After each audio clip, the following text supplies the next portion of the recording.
Hubungan gelap suami dan pembantuku. Bab 90. Kekalahan Patur. Massa Patur semakin berkurang. Kumpulan massa yang tadinya ikut dengannya mulai memisahkan diri. Benar-benar sial. Mereka memilih mendengarkan orang-orang itu ketimbang aku.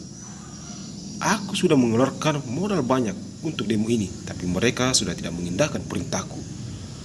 Aku harus terus mendoktrin mereka agar kembali mengikuti apa kataku. Kalau bukan kita yang menutup pabrik limbah ini, siapa lagi? Jangan sampai memakan korban dulu, baru kita menyesal telah membiarkan pabrik ini terus beroperasi di kota ini.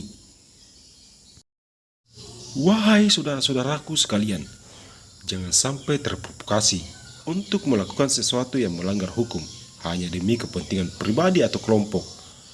Pabrik ini sama sekali tidak mencemari lingkungan seperti apa yang dibilang Pak Patur. Kami buktinya dan saksi hidup. Bila suatu saat ucapan kami ini bohong, maka kalian boleh mendatangi kami berlima untuk meminta pertanggungjawaban. Maka dari itu, ada baiknya kita pulang, karena apa yang kita takutkan selama ini hanya berita hoaks yang sengaja dibuat untuk menghancurkan pabrik ini. Betul, ayo bubar. Seorang pendemo membuang spanduk dan membubarkan diri. Satu persatu pendemo itu mulai meninggalkan tempat itu. Hanya ada beberapa saja yang bertahan dan mengitari mobil tempat Patur melakukan orasi. Para aparat polisi merapatkan barisan setelah melihat jumlah pendemo tinggal seperempatnya saja. Kami tidak akan pergi sebelum pabrik ini ditutup. Kami akan terus bertahan apapun yang akan terjadi. Kembali Patur menyemangati massanya, walau dia sendiri tidak yakin kalau aspirasinya akan didengar mengingat jumlah mereka sudah sangat berkurang. Jangan termakan oleh ucapan manusia satu itu. Setiap bulannya kami menyerahkan upeti dengan dalih kalau itu untuk pembangunan kota. Tapi apa? Dia sama sekali tidak menyerahkan upeti itu ke pemerintah, malah masuk ke dalam kantong pribadinya. Orang seperti ini bila diangkat jadi pemimpin, maka korupsi akan merajalela di kota ini. Jaga ucapan Erlangga. Kamu itu orang baru di kota ini, jadi kamu tidak tahu tentang kondisi di sini. Gertak Patur menggunakan pengeras suara. Karena aku orang baru, makanya aku beritahu pada orang yang sudah lama hidup denganmu, agar secepatnya menjauh darimu sebelum kamu semakin dalam mendoktrin pikiran mereka. Patur kini tersenyum. Rasa panik yang sedari tadi menderanya berangsur-angsur mulai hilang. Apa yang dikatakan orang itu tentang Tuan Patur, apa benar adanya? Kalau iya, berarti selama ini kita hanya diperalat olehnya. Setiap kali ada demo, pasti kita di garda terdepan. Pas demo sukses, kita terlupakan. Ucap salah satu pendemo pada kawannya. Betul juga katamu. Hanya bermodalkan nasi bungkus, Tuan Patur mengarahkan kita menghadapi polisi dengan persenjataan lengkap. Meninggalkan pekerjaan demi membela kepentingan dan kesejahteraan kita. Itu menurut katanya. Coba saja ingat, apa dia pernah mengenang jasa-jasa kita, atau setidaknya memberi hadiah? Tidak bukan? Saat ada demo saja, baru memanggil kita. Itu pun hanya dibayar sebungkus nasi, yang harganya lebih kecil dari gaji harian kita. Ini hari terakhir aku mengikuti Tuan Patur. Aku sudah jengah diperalat terus olehnya. Aku juga.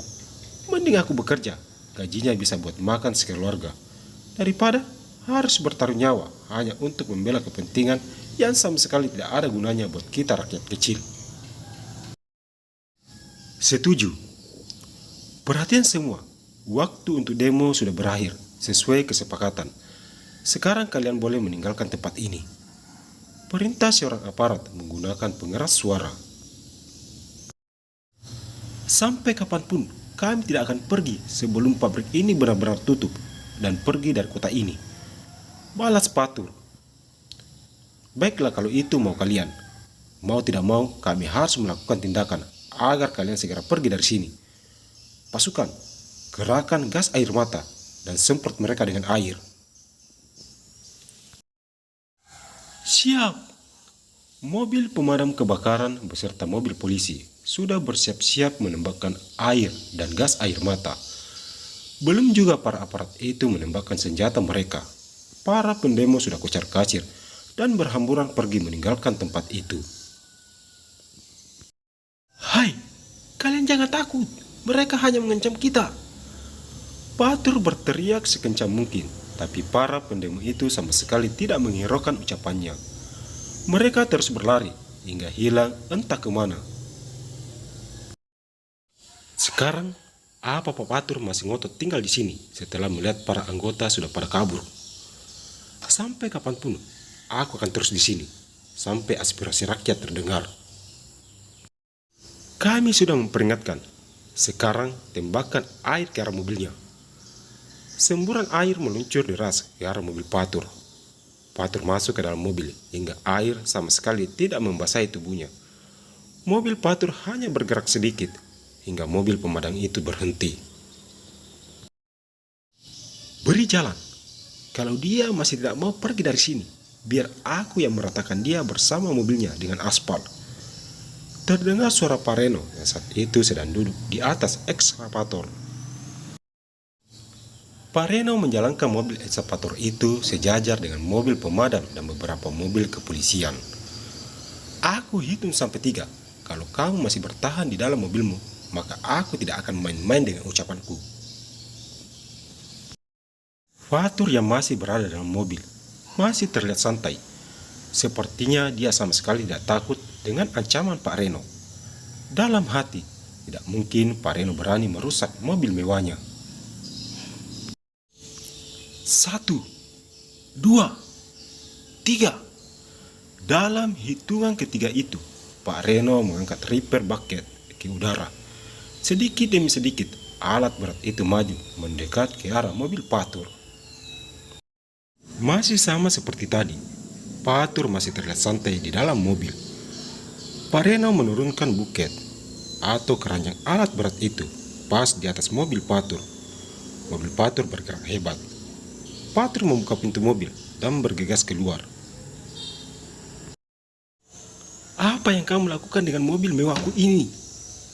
Sudah aku bilang padamu, kalau kamu tidak mau keluar, maka aku yang akan memaksamu keluar. Kamu pikir aku tidak berani merusak mobil odong-odongmu ini? Dasar manusia hilang akal. Ini mobil mewah. Kenapa kamu merusaknya seperti merusak mainan anak-anak? Teriak Patur memutari mobilnya yang terus ditekan oleh Pak Reno menggunakan buket ekskavator. Sebagian besar badan mobil Patur sudah terlepas dan jatuh ke aspal, tapi Pak Reno masih saja menekannya hingga mobil itu sudah tidak berbentuk lagi. Patur terus saja meronta seperti anak kecil yang kehabisan permen. Setelah benar-benar rapat dengan aspal, Pak Reno mendorong mobil Patur menggunakan buket ekskavator ke pinggir jalan bersama dengan tumpukan sampah. Tadi kamu tidak mau menyingkir, bukan? Sekarang odong-odongmu yang merasakan akibatnya. Ini mobil mahal, Reno. Kenapa kamu merusaknya seperti ini? Patur menangis terseduh-seduh menatapi rangka mobilnya. Tadi sudah kuperingatkan, tapi kamu masih ngeyel untuk bertahan. Mungkin kamu pikir aku tidak berani melakukannya. Merusak karirmu saja aku mampu, apalagi hanya sebuah mobil seperti itu. Aku harus pulang dengan apa? Mobilku sudah kamu hancurkan.